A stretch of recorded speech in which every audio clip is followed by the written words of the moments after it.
झारखंड में हलचल है। मुख्यमंत्री आवास के बाहर मंत्रियों विधायकों से लेकर एडवोकेट जनरल तक आते दिखे। दिल्ली से राज्यपाल रमेश बैस रांची क्या पहुंचे, सुगबुगाहट और तेज हो गई, क्योंकि चुनाव आयोग ने बंद लिफाफे में जो राय भेजी है वो हेमंत सोरेन सरकार के लिए खतरे की घंटी है। खबर यह है कि चुनाव आयोग ने झारखंड के मुख्यमंत्री हेमंत सोरेन की विधानसभा सदस्यता को रद्द करने की सिफारिश कर दी है। आखिरी फैसला राज्यपाल को लेना है। झारखंड मुक्ति मोर्चा भ्रष्टाचार के दलदल में बनी हुई एक पार्टी है और जो इलेक्शन कमीशन ने जो फैसला किया है, जो आपके माध्यम से पता चल रहा है, भारतीय जनता पार्टी के केस को उसने सही साबित किया है। और सदस्यता हो जाने के बाद मेरा आग्रह होगा मुख्यमंत्री जी से कि अब भ्रष्टाचार की सीमा को समाप्त करिए, जनता की अदालत में चलिए।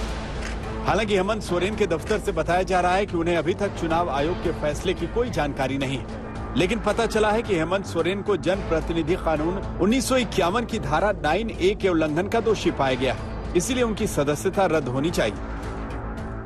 लोग ने जो मेमोरेंडम दिया था उसमें 191(9) के तहत इसकी सदस्यता और डिबार, दूसरा पीसी एक्ट महामहिम अविलंब, इस पर पीसी एक्ट केस करके माननीय मुख्यमंत्री पर पीसी एक्ट का भी केस लागू, क्योंकि ये स्वयं अपने भी भ्रष्टाचार किए और अपनी पत्नी श्रीमती कल्पना सोरेन को भी इन्होंने इंडस्ट्रियल एरिया में जमीन देने का काम किया।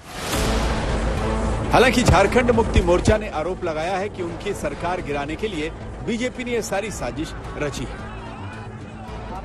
कुछ नहीं होना है, जब तक रिपोर्ट नहीं आता है, खुलासा नहीं होता है, तब तक कोई भी कहना, कोई भी कुछ कहना गलत होगा।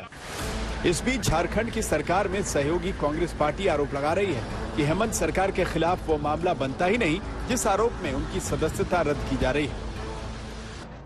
देखिए, सवाल है कि राजनीतिक जीवन में जहां तक मुझे जानकारी रही है कि सुप्रीम कोर्ट का ये जजमेंट है कि mining doesn't come under the office of profit में नहीं आता है, लेकिन अब उस पे इलेक्शन कमीशन ने क्या संज्ञान लिया है और गवर्नर साहब उसको कैसे इंटरप्रेट करते हैं, क्या उस पे कार्रवाई करते हैं, ये लेट्स वेट फॉर दैट, हम लोगों को इंतजार करनी चाहिए।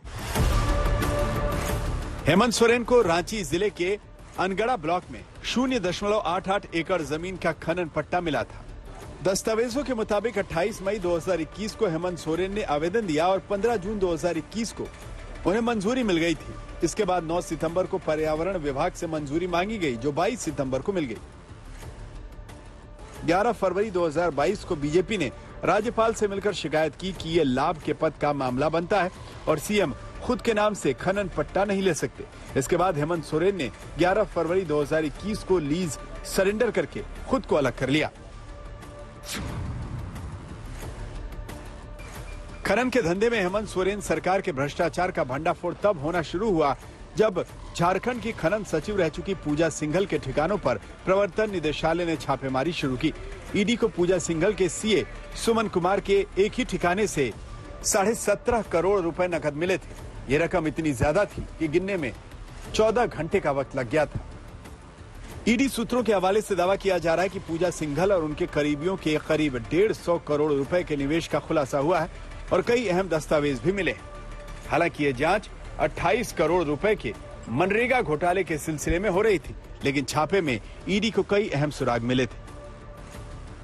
इस बीच मार्च 2022 में जब ईडी ने अवैध खनन के मामले में पीएमएलए एक्ट के तहत केस दर्ज किया और मनी लॉन्ड्रिंग के मामले की जांच शुरू की, तो झारखंड के 20 ठिकानों पर छापेमारी की गई। झारखंड के सीएम हेमंत सोरेन के विधायक प्रतिनिधि पंकज मिश्रा और बच्चू यादव की गिरफ्तारी और पूछताछ के बाद ईडी ने यह छापेमारी की थी। इतना ही नहीं, झारखंड में ईडी की छापेमारी में पिछले दिनों हेमंत सोरेन सरकार के करीबी प्रेम प्रकाश के घर से 2 ऑटोमेटिक राइफल भी बरामद हो चुकी है। सत्यजीत कुमार, रांची, आज तक।